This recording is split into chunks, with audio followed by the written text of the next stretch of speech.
ਸਤਿ ਸ਼੍ਰੀ ਅਕਾਲ। ਤੁਸੀਂ ਜੁੜੇ ਹੋਏ ਹੋ ਪੰਜਾਬੀ ਰੇਡੀਓ USA ਦੇ ਨਾਲ ਤੇ ਮੈਂ ਹਾਂ ਪ੍ਰਵੀਨ ਸ਼ਰਮਾ ਲੈ ਕੇ ਹਾਜ਼ਰ ਹਾਂ ਪ੍ਰੋਗਰਾਮ ਖਬਰ ਤੇ ਨਜ਼ਰ। ਖਬਰ ਤੇ ਨਜ਼ਰ ਪ੍ਰੋਗਰਾਮ ਦੇ ਵਿੱਚ ਕਈ ਅਹਿਮ ਤੇ ਕਈ ਖਾਸ ਖਬਰਾਂ ਨੂੰ ਲੈ ਕੇ ਚਰਚਾ ਕਰਨ ਦੇ ਲਈ ਜੁੜ ਚੁੱਕੇ ਨੇ ਪੰਜਾਬ ਤੋਂ ਪੱਤਰਕਾਰ ਦੀਪਕ ਸ਼ਰਮਾ ਚਨਾਰਥਲ ਜੀ। ਸ਼ਰਮਾ ਸਤਿ ਸ਼੍ਰੀ ਅਕਾਲ, ਸਵਾਗਤ ਹੈ ਜੀ ਪੰਜਾਬੀ ਰੇਡੀਓ USA ਤੇ। ਸਤਿ ਸ਼੍ਰੀ ਅਕਾਲ ਪ੍ਰਵੀਨ ਜੀ, ਸਾਰੇ ਦਰਸ਼ਕਾਂ ਨੂੰ ਸਰੋਤਿਆਂ ਨੂੰ ਪਿਆਰ ਭਰੀ ਸਤਿ ਸ਼੍ਰੀ ਅਕਾਲ। ਸਤਿ ਸ਼੍ਰੀ ਅਕਾਲ ਜੀ। ਪ੍ਰੋਗਰਾਮ ਦੇ ਵਿੱਚ ਅੱਗੇ ਵਧਣ ਤੋਂ ਪਹਿਲਾਂ ਧੰਨਵਾਦ ਕਰਦੇ ਚਲੀਏ ਸਪਾਂਸਰਸ ਦਾ ਜਿਹੜੇ ਜ਼ਰੀਆ ਬਣਦੇ ਨੇ ਇਹਨਾਂ ਪ੍ਰੋਗਰਾਮਾਂ ਨੂੰ ਤੁਹਾਡੇ ਤੱਕ ਪਹੁੰਚਾਉਣ ਦੇ ਲਈ। ਖਾਲਸਾ ਇੰਸ਼ੋਰੈਂਸ ਏਜੰਸੀ ਵਾਲੇ, ਜਿਨ੍ਹਾਂ ਤੋਂ ਤੁਸੀਂ ਹਰ ਤਰੀਕੇ ਦੀ ਇੰਸ਼ੋਰੈਂਸ ਲੈ ਸਕਦੇ ਹੋ। ਇੰਸ਼ੋਰੈਂਸ ਬਾਰੇ ਪਤਾ ਕਰਨ ਦੇ ਲਈ ਇਹਨਾਂ ਦਾ ਨੰਬਰ ਹੈ 468-272-2500। ਇਹ 1992 ਤੋਂ ਲਗਾਤਾਰ ਇੰਸ਼ੋਰੈਂਸ ਬਿਜ਼ਨਸ ਦੇ ਵਿੱਚ ਸ਼ਾਨਦਾਰ ਸੇਵਾਵਾਂ ਦੇ ਰਹੇ ਨੇ ਤੇ ਅਮਰੀਕਾ ਭਰ ਦੇ ਵਿੱਚ ਇੰਸ਼ੋਰੈਂਸ ਕਰਦੇ ਨੇ। ਓਬਾਮਾ ਕੇਅਰ, ਮੈਡੀਕੇਅਰ ਜਾਂ ਫਿਰ ਕਵਰਡ ਕੈਲੀਫੋਰਨੀਆ ਬਾਬਤ ਪਾਲਿਸੀ ਕਰਵਾਉਣ ਦੇ ਲਈ, ਸਲਾਹ ਲੈਣ ਦੇ ਲਈ ਅੱਜ ਹੀ ਕਾਲ ਕਰੋ 468-272-2500 ਤੇ।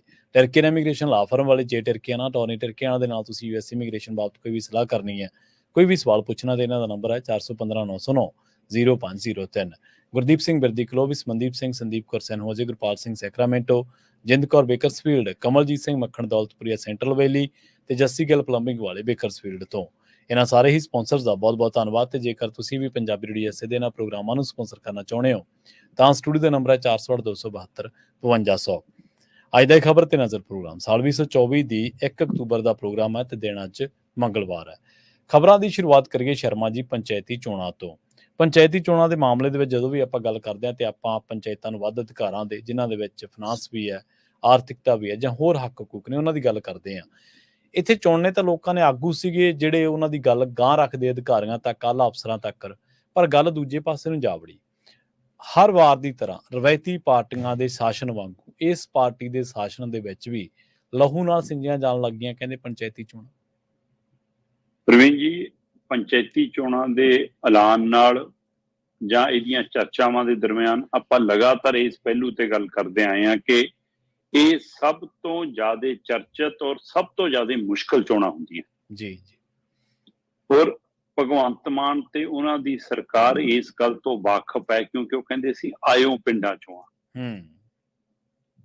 ਤੇ ਇਹ ਕਹਿੰਦੇ ਸੀਗੇ, ਇਹਨਾਂ ਦਾ ਨਾਅਰਾ ਸੀਗਾ ਕਿ ਅਸੀਂ ਰਾਜਨੀਤੀ ਕਰਨ ਨਹੀਂ, ਰਾਜਨੀਤੀ ਬਦਲਣ ਆਏ ਹਾਂ। ਜੀ ਬਿਲਕੁਲ।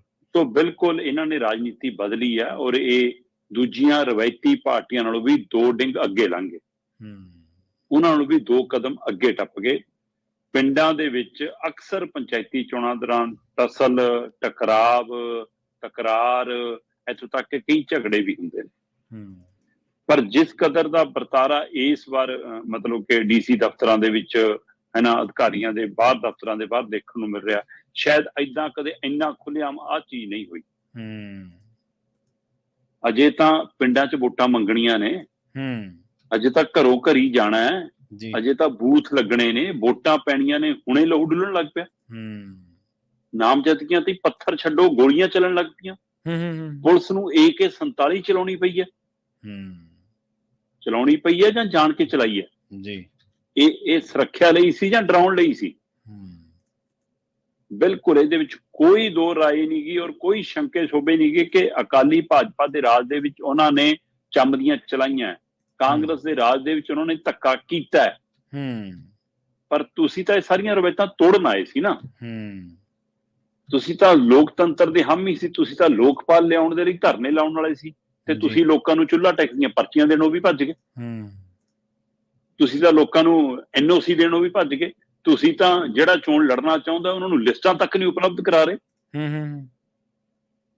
ਮਤਲਬ ਇਸ ਤਰ੍ਹਾਂ ਦਾ ਤਰੀਕਾ ਕਮਾਲ ਹੈ ਕਿ ਇੱਕੋ ਘਰ ਦੇ ਵਿੱਚ ਇੱਕੋ ਛੱਤ ਦੇ ਹੇਠ 4 ਜੀ ਰਹਿੰਦੇ ਨੇ, 4ਾਂ ਦੀਆਂ ਵੋਟਾਂ ਅੱਡ ਬਾੜ 'ਚ, 2 ਦੀਆਂ ਅੱਡ, 2 ਦੀਆਂ ਅੱਡ ਜੀ। ਇਹ ਵਰਤਾਰਾ ਮਤਲਬ ਆਪਣੇ ਆਪ ਦੇ ਵਿੱਚ ਹਾਸੋਹੀਣਾ ਕੰਮ ਹੈ। ਜਦੋਂ ਕਿ ਵੋਟਰ ਲਿਸਟ ਸੁਧਰ ਨਹੀਂ ਸਕੀ, ਜਿਹੜੇ ਚੜ੍ਹਾਈ ਕੀਤਿਆਂ ਨੂੰ 8-8, 10-10 ਸਾਲ ਵੀ ਹੋ ਗਏ, 2-2 ਸਾਲ ਵੀ ਹੋ ਗਏ, ਉਹਨਾਂ ਦੀਆਂ ਵੀ ਵੋਟਾਂ ਅਜੇ ਤੱਕ ਬਣੀਆਂ ਨੇ। ਇੰਨੀ ਦੇਰ ਤੇ ਕਰਦੇ ਕਿਉਂ? ਸਾਲ ਤੁਸੀਂ ਪਹਿਲਾਂ ਲੰਘਾ ਲਿਆ ਸਮੇਂ ਤੋਂ। ਬਿਲਕੁਲ ਸਹੀ ਹੈ ਜੀ, ਬਿਲਕੁਲ। ਇਹ ਪਹਿਲੂ। ਫਿਰ ਕੱਲ ਨਾਮਜ਼ਦਗੀਆਂ ਦੇ ਲਈ ਜਦੋਂ ਪ੍ਰਕਿਰਿਆ ਦੇ ਲਈ ਉਮੀਦਵਾਰ ਆਉਣ ਲੱਗੇ ਤਾਂ ਸਵਾਲ ਇਹ ਹੈ ਕਿ ਕਾਂਗਰਸੀ ਲੀਡਰ ਆਏ ਨਾਲ, ਅਕਾਲੀ ਲੀਡਰ ਆਉਣ ਨਾਲ, ਭਾਜਪਾਈ ਲੀਡਰ ਆਉਣ ਨਾਲ, ਵੀ ਠੀਕ ਹੈ ਤਾਂ ਰਾਜਨੀਤੀ ਕਰਦੇ ਆ। ਤੁਸੀਂ ਤਾਂ ਤਾਜ਼ੀ ਸੋਧ ਕਰਕੇ ਹਟੇ ਹੋ ਕਿ ਵੀ ਸੱਤਾ ਦਾ ਕੋਈ ਸੰਬੰਧ ਨਹੀਂ, ਪਾਰਟੀ ਦਾ ਕੋਈ ਸੰਬੰਧ ਨਹੀਂ, ਪਾਰਟੀ ਨਿਸ਼ਾਨ ਦਾ ਕੋਈ ਸੰਬੰਧ ਨਹੀਂ, ਇਹ ਪਿੰਡ ਪੱਧਰ ਦੀ ਚੋਣ ਹੋਊਗੀ। ਫਿਰ ਤੁਹਾਡੇ ਲੀਡਰ ਕੋਰਟ ਕਚਹਿਰੀਆਂ 'ਚ, DC ਦਫ਼ਤਰਾਂ 'ਚ ਕਿਉਂ ਧੱਕੇ ਖਾਣਗੇ ਕੱਲ? ਉਹ ਨਾਲ ਕਾਹਦੇ ਲਈ ਜਾ ਰਹੇ ਨੇ ਜੀ? ਜੀ ਬਿਲਕੁਲ ਸਹੀ। ਇੱਧਰ ਜੀਰੇ 'ਚ ਜੋ ਕੁਝ ਵਾਪਰਿਆ, ਹੂੰ ਮੈਂ ਨਹੀਂ ਕਹਿੰਦਾ ਕਿ ਹਾਂ ਕੁਲਵੀਰ ਜੀਰਾ ਬੜਾ ਦੁੱਧਾ ਧੋਤਾ ਹੈ, ਮੈਂ ਨਹੀਂ ਕਹਿੰਦਾ ਕਿ ਉਹਦੀ ਟੀਮ ਜਾਂ ਉਹਦੇ ਸਾਥੀਆਂ ਨੇ ਨਹੀਂ ਲੜੇ ਹੋਣਗੇ, ਹੂੰ ਪਰ ਸਵਾਲ ਇਹ ਹੈ ਕਿ ਪੁਲਿਸ ਨੇ ਰੋਕਣਾ ਸੀ, ਪੁਲਿਸ ਨੇ ਝਗੜਾ ਟਾਲਣਾ ਸੀ, ਜੇ ਦੋ ਦਲ ਇਕੱਠੇ ਹੋ ਰਹੇ ਸੀ ਉਹਨਾਂ ਨੂੰ ਕਿਵੇਂ ਟੈਕਲ ਕਰਨਾ ਸੀ, ਇਹ ਰਣਨੀਤੀ ਕਿੱਥੇ ਘੜੀ ਗਈ? ਟਰੈਲੀਆਂ 'ਚ ਪੱਥਰ ਕਿੱਥੋਂ ਆਏ? ਲਹੂ ਕਿਉਂ ਡੁੱਲਿਆ? ਕੁਲਵੀਰ ਜੀਰੇ ਦਾ ਮੂੰਹ ਭਰਿਆ ਪਿਆ ਲਹੂ ਨਾਲ। ਜੀ ਜੀ ਬਿਲਕੁਲ। ਮੈਂ ਕਹਿੰਦਾ ਜੋ ਮਰਜ਼ੀ ਹੋਵੇ, ਉਹ ਤਸਵੀਰ ਆਪਣੇ ਆਪ 'ਚ ਬਹੁਤ ਕੁਝ ਬਿਆਨ ਕਰ ਗਈ।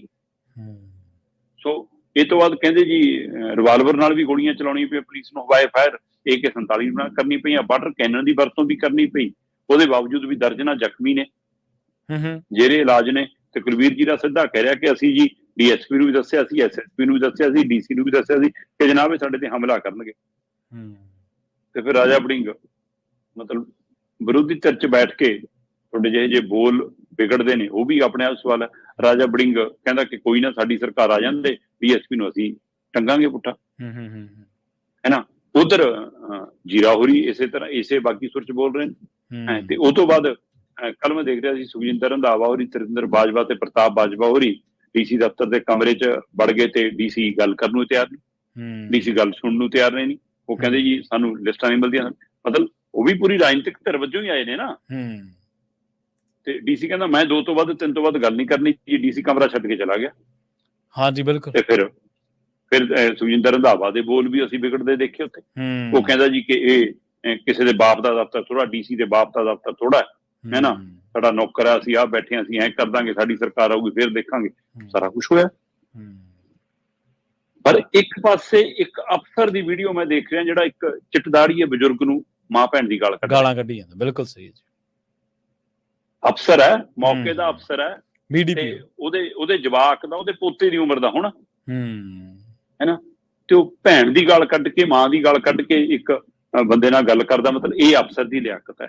ਹੁਣ ਇਸ ਘਟਨਾਕ੍ਰਮ 'ਚ ਚਾਹੇ ਜੀਰਾ ਹੈ, ਚਾਹੇ ਰਾਜਾ ਵੜਿੰਗ ਹੈ, ਚਾਹੇ ਸੁਖਜਿੰਦਰ ਰੰਧਾਵਾ, ਇਹ ਵਿਰੋਧੀ ਧਿਰ ਦੇ ਲੀਡਰ ਜੇ ਬੋਲ ਰਹੇ ਨੇ, ਜੇ ਇਹ ਗਾਲੋ ਗਾਲੀ ਹੋ ਰਹੇ ਨੇ, ਇਹਨਾਂ ਦੇ ਬੋਲ ਵਿਗੜ ਰਹੇ ਨੇ, ਇਹਦਾ ਮਤਲਬ ਲਾਚਾਰੀ 'ਚੋਂ ਬੋਲ ਰਹੇ ਨੇ ਹੁਣ, ਕਿਉਂਕਿ ਇਹਨਾਂ ਨੇ ਆਪਣੇ ਸਮੇਂ ਚੰਮ ਦੀਆਂ ਚਲਾਈਆਂ, ਹੁਣ ਉਹ ਚੱਲ ਨਹੀਂ ਰਹੀਆਂ ਹੈ, ਤੇ ਇਸ ਲਈ ਉਹ ਲਾਚਾਰੀ 'ਚੋਂ ਗਾਲੋ ਗਾਲੀ ਤੇ ਆ ਗਏ।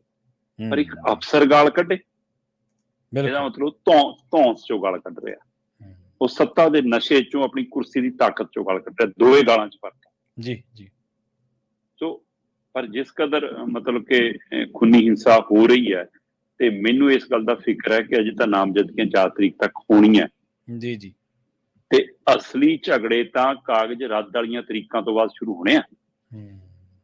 ਅਜੇ ਤਾਂ ਭਰਨ ਵਾਲਾ ਮਸਲਾ ਹੈ ਨਾ। ਜੀ ਬਿਲਕੁਲ। ਕਿਉਂਕਿ ਪਹਿਲੇ ਪੜਾਅ 'ਚ ਜੇ ਸਰਕਾਰ ਕਾਗਜ਼ ਭਰਨੇ ਨਹੀਂ ਦੇ ਰਹੀ, ਤੇ ਜਿਨ੍ਹਾਂ ਦੇ ਭਰ ਹੋ ਗਏ ਉਹਨਾਂ ਦੇ ਰੱਦ ਵੀ ਕਰਾਉਣੇ, ਕਿਉਂਕਿ ਅਕਾਲੀ ਕਾਂਗਰਸੀ ਵੀ ਕਰਦੇ ਆਏ ਆ ਕੰਮ। ਬਿਲਕੁਲ ਇਹੀ ਕੁਝ ਚੱਲਦਾ ਹੈ ਕਿ ਜਿਹਦਾ ਜੋਰ ਚੱਲਦਾ ਜਾਂ ਜਿਹੜਾ ਤਾਕਤਵਰ ਉਮੀਦਵਾਰ ਲੱਗਦਾ, ਜਿਹੜਾ ਲੱਗਦਾ ਕਿ ਹਵਾ ਬਣ ਸਕਦੀ ਹੈ ਜਿਹਦੀ, ਉਹਦੇ ਕਾਗਜ਼ ਰੱਦ ਕਰਾ ਲਓ। ਤੇ ਇਹਨਾਂ ਦੀ ਵਾਰ 'ਚ ਗਿਣਤੀ ਵਧਣੀ ਹੈ ਇਸ ਵਾਰ ਵਾਲਿਆਂ 'ਚ, ਕਿਉਂਕਿ ਇਹਨਾਂ ਨੇ ਤਾਂ ਝੱਗਾ ਚੱਕਤਾ ਵਾ, ਜਮਾਂ ਹੀ ਸ਼ਰਮੇ ਲਾਤੀ ਵੀ ਜੀ। ਸੋ ਇਸ ਲਈ ਉਹ ਤੋਂ ਬਾਅਦ ਫੇਰ ਨਵੇਂ ਝਗੜੇ ਸ਼ੁਰੂ ਹੋਣੇ ਆ। ਤੇ ਫੇਰ ਜਿਵੇਂ ਮਤਲਬ ਬੂਥ ਕੈਪਚਰਿੰਗ ਤਾਂ ਹੁਣ ਚਾਹੇ ਨਹੀਂ ਹੁੰਦੀ, ਪਰ ਬੂਥ ਤੇ ਅਫਸਰ ਦਾ, ਅਧਿਕਾਰੀ ਦਾ, ਪੁਲਿਸ ਦਾ ਜੋ ਰਜਮਾਇਸ਼ ਨਾਲ 8-10 ਵੋਟਾਂ ਵੀ ਇੱਧਰ ਹੋ ਜਾਵੇ, ਇੰਨੇ ਨਾਲ ਖੇਡ ਬਦਲ ਜਾਂਦੀ ਹੈ ਪਿੰਡਾਂ 'ਚ, ਬਦਲ ਜਾਂਦੀ ਬਿਲਕੁਲ। ਸੋ ਇਸ ਲਈ ਉਹ ਪ੍ਰਕਿਰਿਆ ਦੇ ਤਹਿਤ ਫਿਰ ਵੋਟਾਂ ਵਾਲੇ ਦਿਨ ਦਾ ਫਿਕਰ ਆਪਾਂ ਪਹਿਲਾਂ ਗੱਲ ਕਰਦੇ ਆਏ ਹਾਂ, ਪਰ ਉਹ ਦ੍ਰਿਸ਼ ਦੇਖਣ ਲੱਗੇ ਨੇ, ਇਸ ਲਈ ਫਿਕਰਮੰਦੀ ਹੈ। ਹਾਂ, ਇਹ ਸਭ ਦੇ ਦਰਮਿਆਨ ਇੱਕ ਪਟੀਸ਼ਨ ਪਈ ਹੈ ਜੀ, ਮਤਲਬ ਪੰਜਾਬ ਹਰਿਆਣਾ ਹਾਈ ਕੋਰਟ ਦੇ ਵਿੱਚ ਉਹ ਪਟੀਸ਼ਨ ਪਈ ਹੈ ਕਿ ਚੋਣਾਂ ਦਾ ਸਮਾਂ ਔਰ ਤਰੀਕਾ ਸਹੀ ਨਹੀਂ ਹੈ। ਉਹਨੂੰ ਲੈ ਕੇ ਅੱਜ ਸੁਣਵਾਈ, ਅੱਜ ਪੰਜਾਬ ਸਰਕਾਰ ਨੇ ਜਵਾਬ ਦੇਣਾ। ਉਹਦੇ ਵਿੱਚ ਵੱਡਾ ਸਵਾਲ ਇਹ ਖੜਾ ਹੋ ਗਿਆ, ਕੀ ਚੋਣਾਂ ਮੁਲਤਵੀ ਹੋ ਸਕਦੀਆਂ, ਕੀ ਚੋਣਾਂ ਰੱਦ ਹੋ ਸਕਦੀਆਂ? ਪੰਜਾਬ ਸਰਕਾਰ ਦਾ ਕੀ ਜਵਾਬ ਹੁੰਦਾ, ਦੇਖਣਾ ਹੋਊਗਾ। ਪਰ ਸ਼ਾਇਦ ਇਹ ਵੀ ਰਾਜਨੀਤੀ ਦੇ ਇਤਿਹਾਸ ਦੇ ਵਿੱਚ, ਪੰਚਾਇਤੀ ਚੋਣਾਂ ਦੇ ਇਤਿਹਾਸ ਵਿੱਚ ਨਵਾਂ ਕੰਮ ਹੋਇਆ ਹੋਵੇ ਕਿ ਸੱਤਾਧਾਰੀ ਧਿਰ ਚੋਣ ਕਮਿਸ਼ਨ ਕੋਲ ਸ਼ਿਕਾਇਤ ਲੈ ਕੇ ਜਾਵੇ। ਆਮ ਆਦਮੀ ਪਾਰਟੀ ਦੇ ਨੁਮਾਇੰਦੇ ਹਰਪਾਲ ਚੀਮਾ ਤੇ ਉਹਨਾਂ ਦੇ ਨਾਲ ਕੁਝ ਬੰਦੇ ਚੋਣ ਕਮਿਸ਼ਨ ਕੋਲ ਪਹੁੰਚੇ ਜੀ ਕਿ ਜਿਹੜੀਆਂ ਬੋਲੀਆਂ ਲੱਗ ਰਹੀਆਂ ਜੀ, ਇਹਨੂੰ ਰੁਕਵਾਓ ਜੀ, ਇਹ ਧੱਕਾ ਹੈ। ਬਿਲਕੁਲ ਕਿਤੇ ਨਾ ਕਿਤੇ ਇਸ ਗੱਲ ਦੀ ਮੁਸਕ ਪੰਜਾਬ ਚੋਂ ਨਿਕਲਣ ਲੱਗੀ ਹੈ ਕਿ ਇਹਨਾਂ ਬੋਲੀਆਂ ਪਿੱਛੇ ਕਿਤੇ ਭਾਜਪਾ ਤਾਂ ਨਹੀਂ, ਕਿਉਂਕਿ ਵੈਸੇ ਇੱਕ ਬੰਦਾ ਤਾਂ ਖੁੱਲ ਕੇ ਭਾਜਪਾ ਹੀ ਸੀ, ਉਹ 2 ਕਰੋੜ ਵਾਲਾ। ਉਹ ਤਾਂ ਗੱਲ ਵੀ ਕਰਦਾ ਹੈ, ਰੰਗ ਵੀ ਢੰਗ ਵੀ, ਗਲ 'ਚ ਪਰਨਾ ਵੀ ਪਾਇਆ ਹੈ ਨਾ।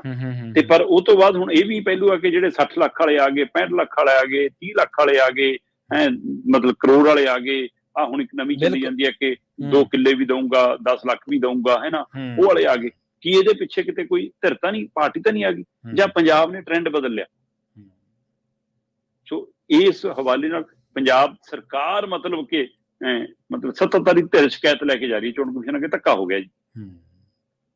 ਆਪਾਂ ਇਸ ਵਰਤਾਰੇ ਦੇ ਹੱਕ 'ਚ ਨਹੀਂ ਹੈਗੇ। ਲੋਕਤੰਤਰ ਦੇ ਵਿੱਚ ਆਮ ਬੰਦੇ ਨੂੰ ਵੀ ਖੜਾ ਹੋਣ ਦਾ ਹੱਕ ਹੈ, ਤੇ ਬੋਲੀ ਨਾਲ ਤਾਂ ਤੁਸੀਂ ਕਿੰਨਿਆਂ ਦਾ ਹੱਕ ਵੀ ਮਾਰ ਰਹੇ ਹੋ, ਤੇ ਵੋਟਰਾਂ ਦਾ ਹੱਕ ਵੀ ਮਾਰ ਰਹੇ ਹੋ। ਦੋਵੇਂ ਪਹਿਲੂ ਹੈ ਨਾ। ਜਿਹਨੇ ਚੋਣ ਲੜਨੀ ਉਹਦਾ ਵੀ ਹੱਕ ਹੋਣ ਦੀ ਕੋਸ਼ਿਸ਼ ਹੋ ਰਹੀ ਹੈ, ਜਿਹਨੇ ਵੋਟ ਪਾਉਣੀ ਉਹਦਾ ਵੀ ਹੱਕ ਹੋਣ ਦੀ ਕੋਸ਼ਿਸ਼ ਹੋ ਰਹੀ ਹੈ। ਸਰਬਸੰਮਤੀ ਉਹ ਹੁੰਦੀ ਹੈ ਕਿ ਸਰਦ ਬੰਦੇ ਤੇ ਸਾਰਾ ਪਿੰਡ ਕਹੇ ਵੀ ਇਹਨੂੰ ਬਣਾ ਦਿਓ। ਉੱਥੇ ਇਹ ਨਹੀਂ ਹੁੰਦਾ ਕਿ ਤੂੰ ਕਿੰਨਾ ਦੇਏਂਗਾ, ਕਿੰਨਾ ਕਰੇਂਗਾ।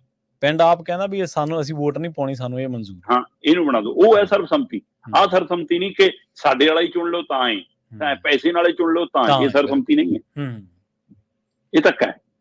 ਤੇ ਇਸ ਲਈ 5 ਤੇ 6 ਤਰੀਕ ਨੂੰ ਬਹੁਤ ਕੁਝ ਗੌਰ ਕਰਨ ਵਾਲਾ ਹੋਊਗਾ। 7 ਤਰੀਕ ਨੂੰ ਕਾਗਜ਼ ਵਾਪਸੀ ਤੱਕ ਬਹੁਤ ਕੁਝ ਗੌਰ ਕਰਨ ਵਾਲਾ ਹੋਊਗਾ। ਉਹ ਤੋਂ ਬਾਅਦ ਵਾਲਾ ਜਿਹੜਾ ਫਿਕਰ ਹੈ ਉਹ ਵੱਖਰਾ। ਪਰ ਪੰਜਾਬ ਦੀਆਂ ਪੰਚਾਇਤੀ ਚੋਣਾਂ ਜੇ ਹੁਣੇ ਖੂਨ ਨਾਲ ਸਿੱਝੀਆਂ ਜਾਣ ਲੱਗੀਆਂ ਤਾਂ ਨਤੀਜਿਆਂ ਤੱਕ ਦੇਖ ਲਓ ਕਿ ਫਲ ਕੀ ਹੋਊਗਾ। ਜੀ ਬਿਲਕੁਲ ਬਿਲਕੁਲ। ਅਗਲੀ ਖਬਰ ਦੇ ਵੱਲ ਵਧੀਏ ਤੇ ਗੱਲ ਕਰੀਏ ਸਿਆਸੀ ਖਬਰ ਦੇ ਬਾਰੇ। ਇਹ ਵੀ ਇੱਕ ਪਿਛਲੇ ਦਿਨਾਂ ਦੇ ਵਿੱਚ ਖਾਸੀ ਹਲਚਲ ਰਹੀ ਇਸ ਖਬਰ ਦੇ ਬਾਰੇ ਵੀ। ਪ੍ਰੇਮ ਸਿੰਘ ਚੰਦੂਮਾਜਰੇ ਦਾ ਕਹਿੰਦਾ ਜਿਹੜਾ ਭਾਜਪਾ ਨਾਲ ਪ੍ਰੇਮ ਹੈ ਇਹ ਸੁਧਾਰ ਲਹਿਰ ਵਾਲਿਆਂ ਤੇ ਹੁਣ ਭਾਰੂ ਪੈ ਰਿਹਾ ਜੀ। ਬਿਲਕੁਲ ਪ੍ਰਵੀਨ ਜੀ, ਇਹ ਜਿਸ ਦਿਨ ਜਥੇਦਾਰ ਗੁਰਚਰਨ ਸਿੰਘ ਟੌੜਾ ਹੋਰਾਂ ਦਾ ਜਨਮ ਦਿਨ ਮਨਾਇਆ ਇਹਨਾਂ ਨੇ 100 ਸਾਲਾ, ਹਾਂਜੀ, ਉਸ ਦਿਨ ਇਕੱਠ ਕਰਨ ਦੇ ਵਿੱਚ ਬਾਜੀ ਮਾਰਦਿਆਂ ਹੋਇਆ ਸੁਧਾਰ ਲਹਿਰ ਨੇ ਆਪਣੀ ਇੱਕ ਠੁੱਕ ਕਾਇਮ ਕਰਨੀ। ਠੀਕ ਹੈ। ਉਸ ਦਿਨ ਇਹਨਾਂ ਦਾ ਇੱਕ ਤਕੜਾ ਸੁਨੇਹਾ ਗਿਆ। ਉਸ ਠੁੱਕ ਦੀ, ਉਸ ਸਫਲਤਾ ਦੀ ਹਵਾ ਕਰਤੀ ਪ੍ਰੇਮ ਸਿੰਘ ਚੰਦੂਮਾਜਰੇ ਨੇ ਜੰਮੂ 'ਚ ਭਾਜਪਾਈਆਂ ਲਈ ਵੋਟਾਂ ਮੰਗ। ਠੀਕ ਹੈ। ਲੰਘੇ ਕੱਲ ਵੋਟਾਂ ਦਾ ਕੰਮ ਨਿਬੜ ਗਿਆ। ਇਤਿਹਾਸਕ ਰਿਹਾ ਕਿ ਇਸ ਵਾਰ ਮਤਲਬ 70% ਦੇ ਗੇੜ ਤੋਂ ਉੱਪਰ ਵੋਟਾਂ ਗਈਆਂ ਐਵਰੇਜ, ਹੈ ਨਾ। 75% ਤੱਕ ਵੋਟਾਂ ਪਈਆਂ ਹੁਣ ਆਖਰੀ ਗੇੜ ਦੇ ਵਿੱਚ ਵੀ। ਇਹ ਨਵਾਂ ਇਤਿਹਾਸ ਜੰਮੂ ਕਸ਼ਮੀਰ 'ਚ ਸਿਰਜਿਆ ਗਿਆ ਕਿ ਜਿੱਥੇ ਕਿਸੇ ਸਮੇਂ ਬਾਈਕਾਟ ਹੁੰਦਾ ਸੀ ਵੋਟਾਂ ਦਾ, ਉੱਥੇ ਵੀ ਲੋਕ ਵੱਡੀ ਗਿਣਤੀ 'ਚ ਵੋਟਾਂ ਪਾਉਣ ਨਿਕਲੇ। ਪਰ ਆਹ ਵੀਕਐਂਡ ਦੇ ਦਿਨਾਂ ਦੇ ਵਿੱਚ ਗਗਨਜੀਤ ਬਰਨਾਲਾ, ਸੁਰਜੀਤ ਸਿੰਘ ਬਰਨਾਲਾ ਦੇ ਮੁੰਡੇ ਨੂੰ ਨਾਲ ਲੈ ਕੇ ਪ੍ਰੇਮ ਸਿੰਘ ਚੰਦੂਮਾਜਰਾ ਇੱਕ ਸਿੱਖ ਉਮੀਦਵਾਰ ਦੇ ਲਈ ਜੰਮੂ 'ਚ ਵੋਟਾਂ ਮੰਗਦੇ ਨੇ ਜੀ। ਤੇ ਪਰ ਉਹ ਤਸਵੀਰਾਂ ਦੇ ਵਿੱਚ ਦਿਖਦਾ ਕਿ ਉਸ ਉਮੀਦਵਾਰ ਦੇ ਪਿੱਛੇ ਝੰਡਾ ਜਿਹੜਾ ਲੱਗਿਆ ਉਹ ਭਾਜਪਾ ਦਾ ਲੱਗਿਆ, ਭਾਜਪਾ ਦਾ ਚੋਣ ਨਿਸ਼ਾਨ ਲੱਗਿਆ। ਤੇ ਚੰਦੂਮਾਜਰੇ ਦੀ ਨਾਲ ਇੱਕ ਬੰਦਾ ਖੜਾ, ਉਹਨੇ ਗਲ 'ਚ ਪਟਾ ਪਾਇਆ ਹੋਇਆ, ਉਹ ਪਰਨਾ ਜਿਹੜਾ ਹੁੰਦਾ ਭਾਜਪਾ ਦਾ, ਉਹ ਕੋਈ ਸਮਰਥਕ ਹੈ ਉੱਥੇ ਦਾ, ਕੋਈ ਲੋਕਲ ਹੈ, ਕੌਣ ਹੈ ਨਾ। ਤੇ ਪ੍ਰੇਮ ਸਿੰਘ ਚੰਦੂਮਾਜਰਾ ਕਹਿੰਦਾ ਸਾਨੂੰ ਪਤਾ ਨਹੀਂ ਸਾਡੇ ਪਿੱਛੇ ਕੌਣ ਝੰਡਾ ਲਾ ਗਿਆ। ਮਤਲਬ ਇੰਨੇ ਭੋਲੇ ਲੀਡਰ ਨੇ ਇਹ। ਸਹੀ ਬਿਲਕੁਲ। ਇੰਨੇ ਸਿੱਧਰੇ ਲੀਡਰ ਨੇ। ਤੁਸੀਂ ਭਾਜਪਾਈ ਉਮੀਦਵਾਰ ਲਈ ਵੋਟਾਂ ਹੀ ਨਹੀਂ ਮੰਗੀਆਂ, ਤੁਸੀਂ ਇਹ ਵੀ ਲੋਕਾਂ ਨੂੰ ਦਮ ਭਰਿਆ ਕਿ ਤੁਸੀਂ ਇਹਨੂੰ ਜਿਤਾ ਦਿਓ, ਮੰਤਰੀ ਮੈਂ ਬਣਾ ਦੂੰਗਾ ਇਹਨੂੰ। ਤੇ ਮੰਤਰੀ ਤਾਂ ਹੀ ਬਣਾ ਸਕਦੇ ਹੋ ਜੇ ਤੁਹਾਡੀ ਉਹਨਾਂ ਦੀ ਨਿੱਜੀ ਬੈਠਕ ਤੱਕ ਅਪਰੋਚ ਹੈ, ਨਿੱਜੀ ਕਮਰੇ ਤੱਕ ਪਹੁੰਚ ਹੈ, ਤੁਸੀਂ ਕੰਨ 'ਚ ਕੁਝ ਕਹਿਣ ਦੇ ਸਮਰੱਥ ਹੋ, ਫੇਰ ਹੀ ਬਣਦਾ। ਸੋ ਪ੍ਰੇਮ ਸਿੰਘ ਚੰਦੂਮਾਜਰੇ ਦਾ ਭਾਜਪਾ ਨਾਲ ਪ੍ਰੇਮ ਕੋਈ ਨਵਾਂ ਨਹੀਂ ਹੈ, ਇਹ ਪਹਿਲਾਂ ਦਾ ਹੀ ਉਜਾਗਰ ਜੇ ਹੁਣ ਹੁੰਦਾ ਇਸ ਵਾਰ ਇਹਨਾਂ ਦਾ ਵੱਖਰੀ ਗੱਲ ਹੈ। ਦੇਖੋ ਸੁਧਾਰ ਲਹਿਰ ਇਹਦੇ ਨਾਲ ਝਟਕਾ ਤਾਂ ਲੱਗਿਆ ਜੀ। ਵੈਸੇ ਸੁਧਾਰ ਲਹਿਰ ਮੈਨੂੰ ਲੱਗਦਾ ਕਿ ਇਹਦੇ ਨਾਲ ਕਿਤੇ ਵਿਗੜ ਨਾ ਜਾਵੇ, ਕਿਉਂਕਿ ਸਿਕੰਦਰ ਸਿੰਘ ਮਲੂਕਾ ਗੱਲ ਅਕਾਲੀ ਦਲ ਦੀ, ਪੰਥਕ ਦੀ ਤੇ ਇਹ ਸਭ ਦੇ ਹੁੰਦਿਆਂ ਵੀ ਨੂੰ ਭਾਜਪਾ ਦੀ ਟਿਕਟ ਤੇ ਚੋਣ ਲੜਾਈ। ਇਸ ਧਿਰ ਦੇ ਵਿੱਚ ਸੁਰਜੀਤ ਸਿੰਘ ਰੱਖੜਾ ਐਂਡ ਪਾਰਟੀ ਜਿਹੜੇ ਨਰਿੰਦਰ ਮੋਦੀ ਦਾ ਗੁਣਗਾਨ ਗਾਉਂਦੇ ਨੇ, ਹੈ ਨਾ, ਜਨਤਕ ਸ਼ਰੇਆਮ ਗੁਣਗਾਨ ਗਾਉਣ ਲੱਗ ਪਏ ਉਹਦਾ। ਤੇ ਉਹ ਤੋਂ ਬਾਅਦ ਪ੍ਰੇਮ ਸਿੰਘ ਚੰਦੂਮਾਜਰਾ ਜਿੰਨੀ ਵਾਰ ਦਿੱਲੀ ਜਾਂਦੇ ਨੇ, ਕਿਹਨਾਂ ਦੀ ਡਰਾਇੰਗ ਰੂਮਾਂ 'ਚ ਬੈਠਦੇ ਨੇ, ਇਹਨਾਂ ਦੀ ਬੈਠਕਾਂ 'ਚ ਬੈਠਕ ਕਰਕੇ ਆਉਂਦੇ ਨੇ, ਸਾਰਿਆਂ ਨੂੰ ਪਤਾ। ਸੋ ਇਸ ਲਈ ਵਡਾਲਾ ਹੋਰੀ ਬੇਸ਼ੱਕ ਸਫਾਈ ਦੇਈ ਜਾਣ ਕਿ ਇਹ ਉਹਦਾ ਨਿੱਜੀ ਦੌਰਾ ਸੀ ਜੀ, ਇਹ ਨਿੱਜੀ ਫੈਸਲਾ ਸੀ ਜੀ, ਪਰ ਸੁਧਾਰ ਲਹਿਰ ਨੂੰ ਝਟਕਾ ਲੱਗਿਆ ਜਨਾਬ ਇਹਦੇ ਨਾਲ। ਹਾਂ, ਝਟਕਾ ਬੀਬੀ ਜਗੀਰ ਕੌਰ ਵਾਲੇ ਸਪਸ਼ਟੀਕਰਨ ਦੇ ਹਵਾਲੇ ਨਾਲ ਵੀ ਲੱਗਿਆ, ਪਰ ਉਹਦਾ ਨੁਕਸਾਨ ਸਿੱਧਾ ਸੁਖਬੀਰ ਵਾਲੀ ਧਿਰ ਨੂੰ ਹੋਣਾ, ਜਿਹੜਾ ਉਹਨਾਂ ਨੇ ਗਲਤ ਸਮੇਂ ਤੇ ਗਲਤ ਪੰਗਾ ਲਿਆ। ਮਤਲਬ ਸੁਖਬੀਰ ਸਿੰਘ ਬਾਦਲ ਨੂੰ ਤਨਖਾਹੀਆ ਕਰਾਰ ਦਿੱਤਾ ਜਾ ਚੁੱਕਾ ਹੈ, ਬਾਦਲ ਰਾਜ ਦੇ ਸਿੱਖ ਮੰਤਰੀਆਂ ਨੂੰ ਸਪਸ਼ਟੀਕਰਨ ਮੰਗ ਲਿਆ ਗਿਆ। ਇਹ ਸਭ ਦੇ ਦਰਮਿਆਨ ਅਚਾਨਕ ਜਥੇਦਾਰ ਸਾਹਿਬ ਸਪਸ਼ਟੀਕਰਨ ਮੰਗਦੇ ਬੀਬੀ ਜਗੀਰ ਕੌਰ ਤੋਂ, 24 ਸਾਲ ਪੁਰਾਣੇ ਉਹਨਾਂ ਦੀ ਧੀ ਦੀ ਮੌਤ ਦੇ ਮਾਮਲੇ ਦੇ ਵਿੱਚ ਤੇ ਰੋਮਾ ਦੀ ਬੇਅਦਬੀ ਦੇ ਮਾਮਲੇ ਦੇ ਵਿੱਚ, ਹੈ ਨਾ। ਤੇ ਇਹ ਸਾਰੇ ਪਹਿਲੂ ਦੇ ਉੱਤੇ ਕਹਿੰਦੇ ਜੀ ਜਦੋਂ ਮਤਲਬ ਕਿ ਸਪਸ਼ਟੀਕਰਨ ਮੰਗਿਆ ਗਿਆ ਤਾਂ ਇਹ ਮਸਲਾ ਆਮ ਜਨਤਾ 'ਚ ਵੀ ਉੱਭਰ ਗਿਆ ਵੀ ਇਹਦੇ ਪਿੱਛੇ ਤਾਂ ਸੁਖਬੀਰ ਬਾਦਲ ਲਈ ਧਿਰ, ਕਿਉਂਕਿ ਜਿਹੜਾ ਮਸਲਾ 24 ਸਾਲ ਪੁਰਾਣਾ ਹੈ ਤੇ ਜਿਹਦੇ ਮਾਮਲੇ 'ਚ ਅਦਾਲਤ ਨੇ ਬੀਬੀ ਨੂੰ ਬਰੀ ਕਰਤਾ, ਤੇ ਜੇ ਸਪਸ਼ਟੀਕਰਨ ਮੰਗਣਾ ਸੀ ਉਦੋਂ ਕਿਉਂ ਨਹੀਂ ਮੰਗਿਆ ਜਦੋਂ ਬੀਬੀ ਐਸਜੀਪੀਸੀ ਦੀ ਮੈਂਬਰ ਬਣੀ ਆ? ਪ੍ਰਧਾਨ ਵੀ ਰਹੇ ਉਸ ਤੋਂ ਬਾਅਦ ਤਾਂ। ਉਦੋਂ ਕਿਉਂ ਨਹੀਂ ਮੰਗਿਆ ਜਦੋਂ ਪ੍ਰਧਾਨਗੀ ਦੀ ਚੋਣ ਲੜੀ ਆ? ਹੈਨਾ, ਤੇ ਹੁਣ ਸਪਸ਼ਟੀਕਰਨ ਦਾ ਕੀ ਮੈਨਾਂ? ਉਹ ਕਹਿੰਦੀ ਜਿਹਦੇ ਪਿੱਛੇ ਬਾਦਲ ਧੜਾ। ਸੋ ਬਾਦਲ ਧੜੇ ਨੇ ਵੀ ਆਪਣੇ ਲਈ ਇੱਕ ਨਵੀਂ ਮੁਸੀਬਤ ਛੇੜ ਲਈ। ਪਰ ਉਹਦੇ ਬਾਵਜੂਦ ਵੀ ਚੰਦੂ ਮਾਜਰੇ ਤੋਂ ਲੈ ਕੇ ਵੀ ਬੀਜੀ ਜਗੀਰ ਕੌਰ ਵਾਲੇ ਮਾਮਲੇ ਕਾਰਨ ਸੁਧਾਰ ਲਹਿਰ ਦੀ ਵੀ ਸਥਿਤੀ ਵਿਗੜ ਗਈ ਆ। ਜੀ, ਅਗਲੀ ਖਬਰ ਦੇ ਵੱਲ ਵਧੀਏ ਤੇ ਗੱਲ ਅਕਾਲੀ ਦਲ ਦੀ ਸਿਆਸਤ ਦੀ ਕੋਈ ਕਰ ਲਈਏ, ਕਿਉਂਕਿ ਬਾਦਲ ਪਰਿਵਾਰ ਇਹਨਾਂ ਦੇ ਵਿੱਚ ਆਗੂ ਆ ਹਲੇ ਵੀ, ਪਰ ਕਹਿੰਦੇ ਪੰਜਾਬ ਦੇ ਖਜ਼ਾਨੇ ਦੇ ਵਿੱਚੋਂ ਮੈਡੀਕਲ ਖਰਚੇ ਲੈਣ ਦੇ ਵਿੱਚ ਬਾਦਲ ਪਰਿਵਾਰ ਮੋਹਰੀ ਹੈ ਜੀ। ਦੇਖੋ ਪ੍ਰਵੀਨ ਜੀ, ਇਹਦੇ ਵਿੱਚ ਕੋਈ ਦੋ ਰਾਏ ਨਹੀਂ ਕਿ ਅੱਜ ਕੱਲ ਜੇ ਚਰਚਾ ਇਸ ਪਹਿਲੂ ਦੀ ਤੁਰੀ ਆ ਤਾਂ ਉਹਦੇ ਪਿੱਛੇ ਹਾਲ ਹੀ ਦੇ ਵਿੱਚ ਮੁੱਖ ਮੰਤਰੀ ਭਗਵੰਤ ਮਾਨ ਦੀ ਸਿਹਤ ਵਿਗੜਨਾ ਇੱਕ ਕਾਰਨ। ਠੀਕ ਹੈ ਜੀ। ਮੁੱਖ ਮੰਤਰੀ ਭਗਵੰਤ ਮਾਨ ਹੋਰੀ ਸਿਹਤਯਾਬ ਹੋ ਕੇ ਪਰਤੇ ਨੇ, ਉਹਨਾਂ ਨੇ ਬੈਠਕਾਂ ਦਾ ਦੌਰ ਸ਼ੁਰੂ ਕਰ ਦਿੱਤਾ। ਉਹ ਇਹ ਦਿਖਾਉਣ ਦੀ ਕੋਸ਼ਿਸ਼ ਕਰ ਰਹੇ ਨੇ ਕਿ ਮੈਨੂੰ ਕੋਈ ਨਹੀਂ ਹਟਾ ਰਿਹਾ, ਮੈਂ ਆਪਣੀ ਸੀਟ ਤੇ ਕਾਇਮ ਆ। ਪਰ ਇਹ ਸਾਰੇ ਵਰਤਾਰੇ ਦੇ ਦਰਮਿਆਨ ਚਰਨਜੀਤ ਭੁੱਲਰ ਹੋਰੀ ਇੱਕ ਖਾਸ ਰਿਪੋਰਟ ਕੱਢ ਕੇ ਲਿਆਏ। ਇਹ ਭੁੱਲਰ ਹੋਰਾਂ ਦੀ ਖੋਜ ਰਿਪੋਰਟ ਹੈ। ਠੀਕ ਹੈ ਜੀ। ਕਿ ਬਾਈ ਜੀ ਮੈਡੀਕਲ ਭੱਤੇ ਲੈਣ ਦੇ ਵਿੱਚ ਬਾਦਲ ਪਰਿਵਾਰ ਤੇ ਹਰਚਰਨ ਸਿੰਘ ਬਰਾੜ ਹੋਰਾਂ ਦਾ ਪਰਿਵਾਰ ਮੋਹਰੀ ਆ।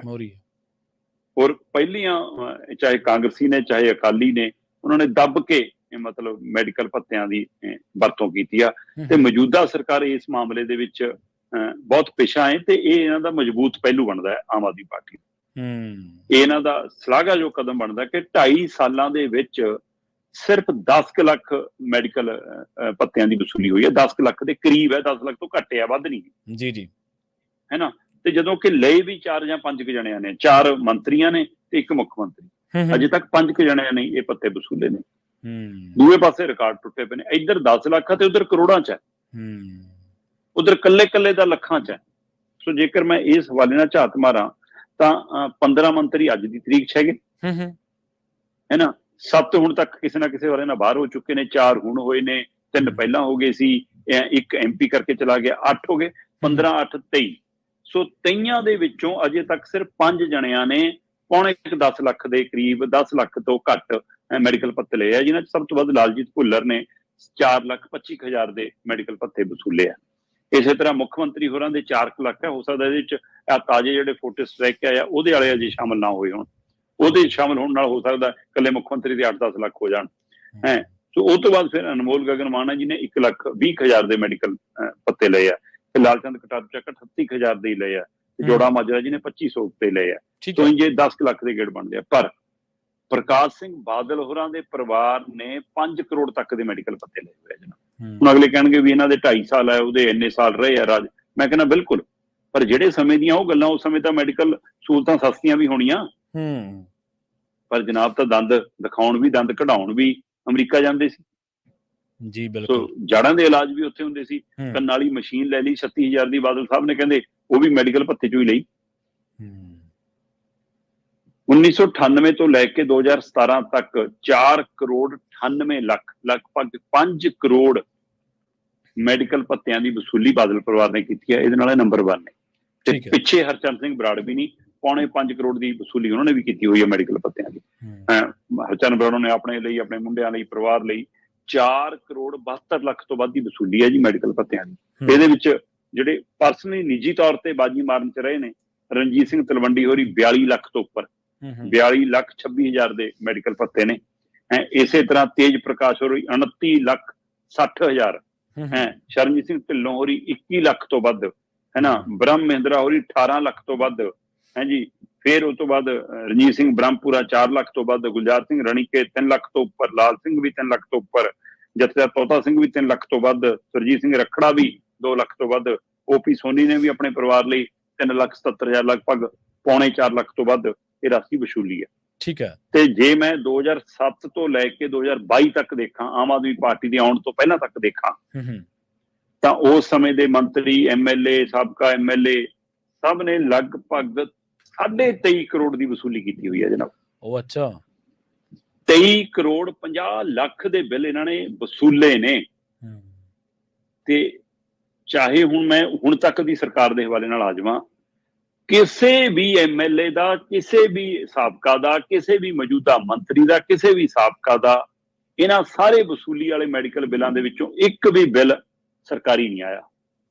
ਠੀਕ ਹੈ, ਕਿਸੇ ਦਾ ਵੀ ਸਰਕਾਰੀ ਹਸਪਤਾਲ ਤੋਂ ਇਲਾਜ ਨਹੀਂਗਾ, ਨਹੀਂ ਹੈਗਾ ਬਿਲਕੁਲ। ਇਹ ਆਪਣੇ ਆਪ 'ਚ ਇੱਕ ਪਹਿਲੂ ਹੈ। ਹਾਂ, ਇਹਦੇ ਲਈ ਆਮ ਆਦਮੀ ਪਾਰਟੀ ਵਧਾਈ ਦੀ ਪਾਤਰ ਹੈ ਕਿ ਸ਼ਾਇਦ ਉਹ ਨੌਜਵਾਨ ਨੇ ਜ਼ਿਆਦਾ, ਉਹਨਾਂ 'ਚ ਸ਼ਾਇਦ ਉਹ ਤੰਦਰੁਸਤ ਵੱਧ ਨੇ, ਸ਼ਾਇਦ ਉਹ ਅਜੇ ਇਸ ਤਰੀਕੇ ਨੂੰ, ਫਾਰਮੂਲੇ ਨੂੰ ਸਮਝ ਨਹੀਂ ਪਾਏ, ਹੈ ਨਾ। ਪਰ ਜੋ ਵੀ ਹੋਵੇ, ਕਿਤੇ ਨਾ ਕਿਤੇ ਇਹ ਚੰਗਾ ਲੱਗਿਆ ਕਿ ਭਾਈ 10 ਲੱਖ ਦਾ ਗੇੜਿਆ 2.5 ਸਾਲਾਂ 'ਚ, ਅਗਲੇ 'ਚ ਵੀ ਜੇ ਇੰਨਾ ਕਿ ਰਹਿੰਦਾ ਤਾਂ ਠੀਕ ਹੈ।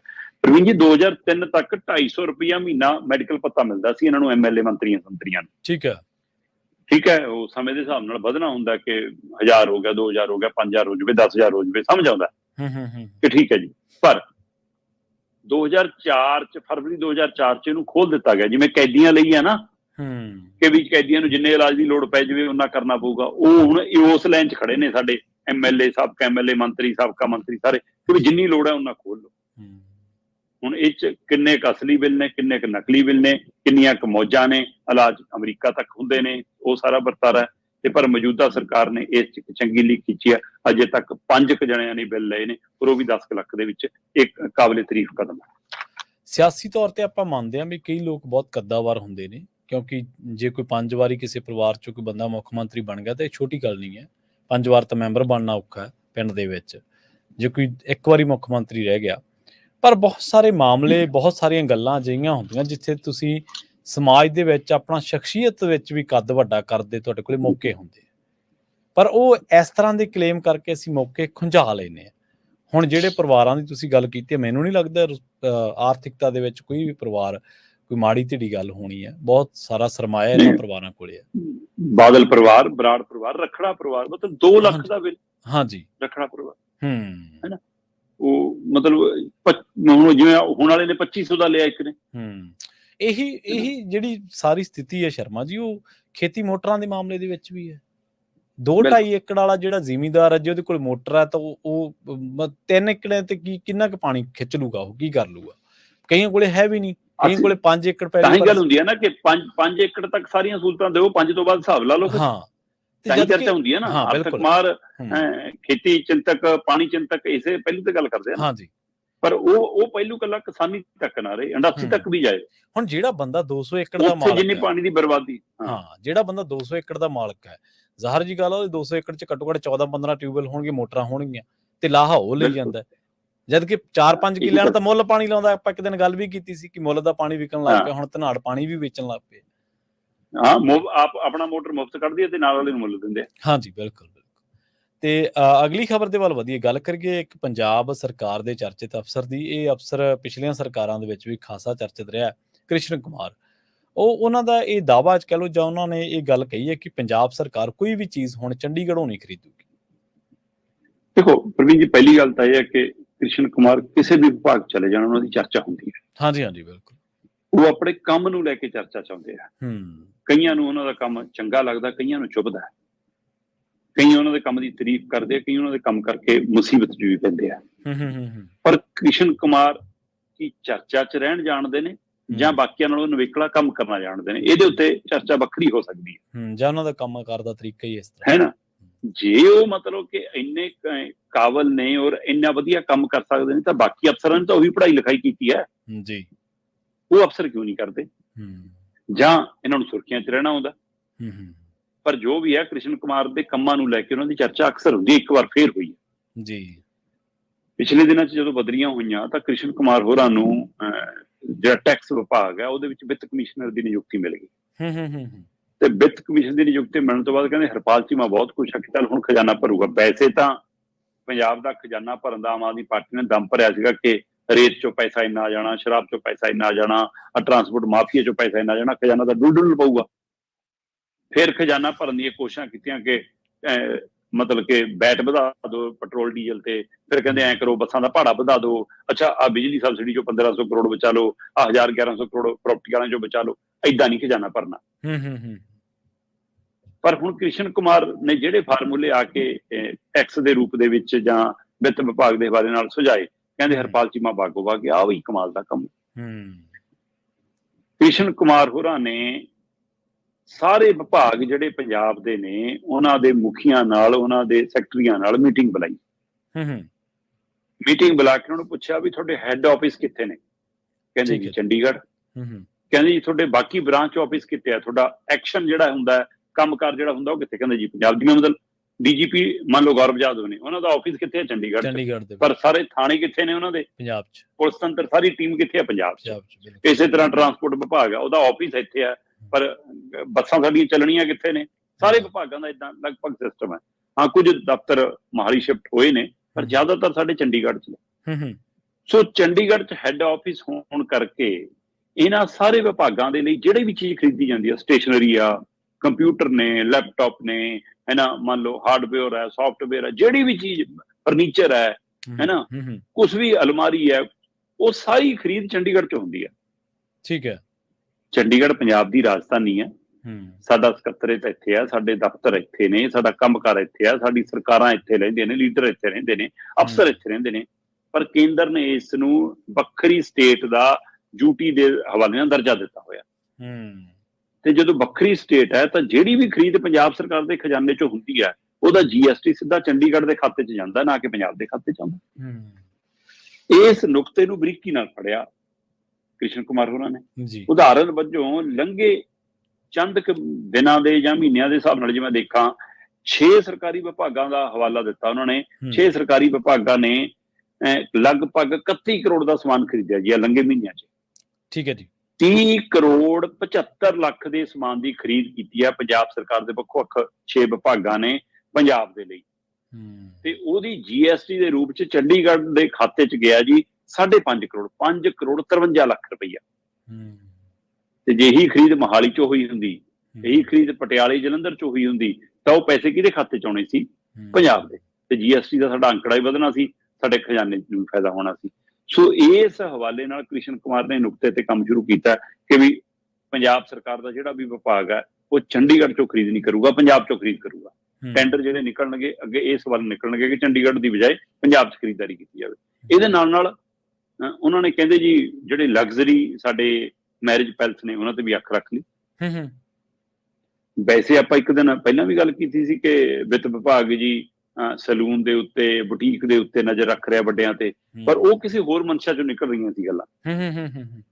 ਹੁਣ ਜਿਹੜਾ ਕ੍ਰਿਸ਼ਨ ਕੁਮਾਰ ਵਾਲਾ ਫਾਰਮੂਲਾ, ਇਹ ਪੈਸੇ ਵਾਲੇ ਮਾਮਲੇ 'ਚ ਨਿਕਲਿਆ। ਖਜ਼ਾਨੇ 'ਚ ਪੈਸੇ ਕਿਵੇਂ ਆਉਣੇ?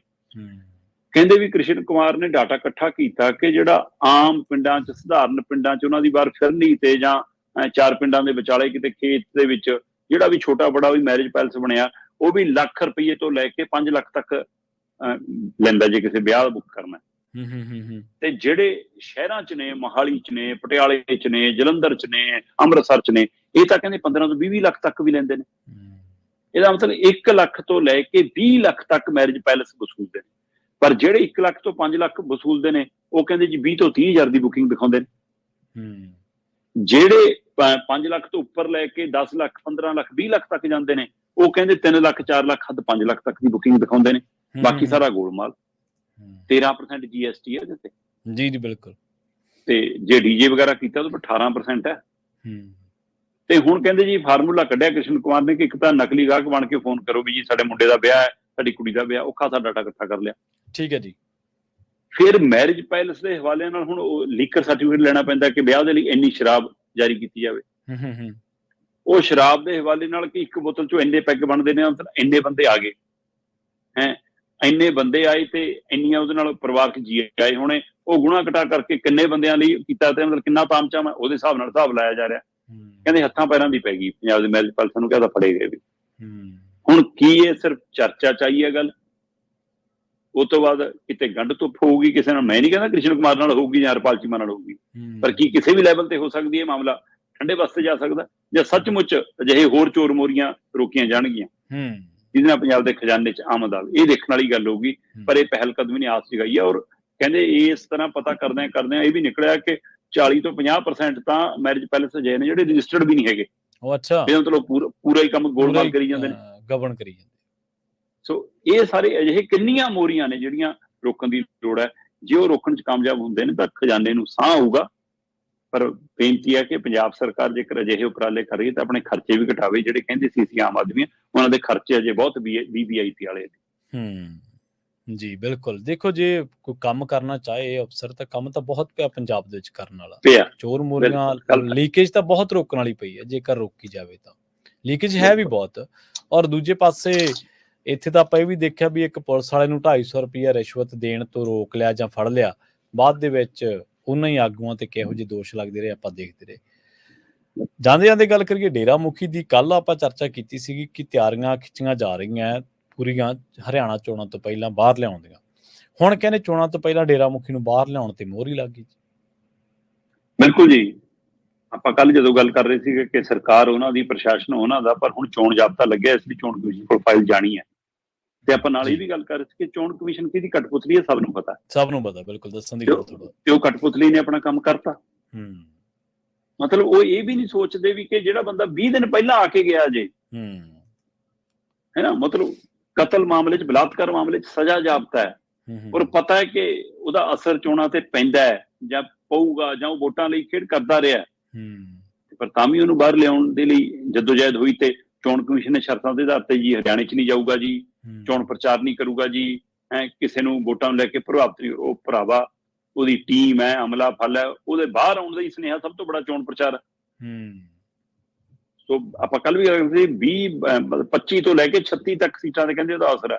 ਹਾਂ, ਉਹ ਕਿੰਨਾ ਪੈਂਦਾ, ਕਿੰਨਾ ਨਹੀਂ, ਨਤੀਜਿਆਂ ਨੂੰ ਪ੍ਰਭਾਵਿਤ ਕਰ ਪਾਉਂਦਾ ਕਿ ਨਹੀਂ, ਕਿਉਂਕਿ ਉਦਾਹਰਨ ਵੱਡੀ ਇਹ ਵੀ ਪਈ ਹੈ ਕਿ 11ਵੀਂ ਵਾਰ ਡੇਰਾ ਸਿਰਸਾ ਮੁਖੀ ਪੈਰੋਲ ਤੇ ਆ ਰਿਹਾ, ਉਹ 10 ਵਾਰ ਪੈਰੋਲ ਤੇ ਆਇਆ ਤਾਂ ਨੇੜੇ ਕੋਈ ਨਾ ਕੋਈ ਚੋਣਾਂ ਰਹੀਆਂ, ਚਾਹੇ ਰਾਜਸਥਾਨ ਦੀਆਂ, ਚਾਹੇ ਪੰਜਾਬ ਦੀਆਂ, ਚਾਹੇ ਹਰਿਆਣੇ ਦੀਆਂ। ਆਪਾਂ ਵਿਸਤਾਰਤ ਗੱਲ ਕਰਦੇ ਰਹੇ ਹਾਂ ਉਹਦੇ ਤੇ। ਬਿਲਕੁਲ ਬਿਲਕੁਲ। ਤੇ ਪਰ ਕੈਪਟਨ ਦੇ ਸਮੇਂ ਡੇਰਾ ਸਿਰਸਾ ਮੁਖੀ ਨੇ ਕਿਹਾ ਸੀਗਾ ਜਨਤਕ ਤੌਰ ਤੇ ਆਪਣੇ ਰਾਜਨੀਤਿਕ ਵਿੰਗ ਵਜੋਂ ਕਿ ਪਾਓ ਕਾਂਗਰਸ ਨੂੰ ਵੋਟਾਂ, ਪਰ ਤਾਂ ਵੀ ਅਕਾਲੀ ਜਿੱਤ ਗਏ ਸੀ, ਕਾਂਗਰਸ ਹਾਰ ਗਈ ਸੀ। ਇਸ ਲਈ ਇਹ ਵੀ ਜ਼ਰੂਰੀ ਨਹੀਂ ਗਾ ਕਿ ਏਦਾਂ ਦੀ ਖੇਡ ਹੋ ਜਾਵੇ। ਸੋ ਇਹ ਕਿੱਧਰ ਨੂੰ ਜਾਂਦੀ ਹੈ, ਪਰ ਕਾਂਗਰਸ ਨੇ ਇਤਰਾਜ਼ ਪ੍ਰਗਟਾਇਆ, ਕੁਝ ਹੋਰ ਲੀਡਰਾਂ ਨੇ, ਕੁਝ ਹੋਰ ਧਿਰਾਂ ਨੇ ਦਬੀ ਆਵਾਜ਼ ਦੇ ਵਿੱਚ ਇਤਰਾਜ਼ ਪ੍ਰਗਟਾਇਆ, ਖੁੱਲ੍ਹ ਕੇ ਬੋਲ ਨਹੀਂ ਪਾਉਂਦੇ। ਉਹਨਾਂ ਨੂੰ ਲੱਗਦਾ ਕਿ ਜ਼ਿਆਦਾ ਨੁਕਸਾਨ ਕਿਤੇ ਸਾਨੂੰ ਨਾ ਚੱਕਣਾ ਪੈ ਜਾਵੇ। ਪਰ ਭਾਜਪਾ ਡੇਰਾ ਸਿਰਸਾ ਮੁਖੀ ਦੇ ਸਹਾਰੇ ਮੁੜ ਕੇ ਹਰਿਆਣਾ ਜਿੱਤਣ ਨੂੰ ਫਿਰਦੀ ਹੈ। ਇਹ ਫੈਸਲਾ ਹੁਣ ਵੋਟਰ ਕਰਨਗੇ ਜੀ, ਪਰ ਚੋਣ ਕਮਿਸ਼ਨ ਨੇ ਦੱਸ ਦਿੱਤਾ ਕਿ ਅਸੀਂ ਚੋਣ ਕਮਿਸ਼ਨ ਹੈਗੇ ਜ਼ਰੂਰ ਆ, ਪਰ ਰੀੜ੍ਹ ਦੀ ਹੱਡੀ ਹੈ ਨਹੀਂ। ਜੀ ਬਿਲਕੁਲ ਬਿਲਕੁਲ। ਸ਼ਰਮਾ ਜੀ, ਨਾਲ ਖਾਸ ਖਬਰਾਂ ਤੇ ਖਾਸ ਜਾਣਕਾਰੀਆਂ ਦੇ ਲਈ ਤੁਹਾਡਾ ਬਹੁਤ ਬਹੁਤ ਧੰਨਵਾਦ। ਬਹੁਤ ਸ਼ੁਕਰੀਆ ਜੀ। ਪ੍ਰੋਗਰਾਮ ਖਬਰ ਤੇ ਨਜ਼ਰ ਨਾ ਪਾਈ ਇੱਥੇ ਸਮਾਪਤ ਕਰਾਂਗੇ। ਤੁਹਾਡਾ ਸਾਰਿਆਂ ਦਾ ਵੀ ਬਹੁਤ ਧੰਨਵਾਦ। ਸਤਿ ਸ਼੍ਰੀ ਅਕਾਲ। ਜੁੜੇ ਰਹੋ ਪੰਜਾਬੀ ਰੇਡੀਓ USA ਦੇ ਨਾਲ।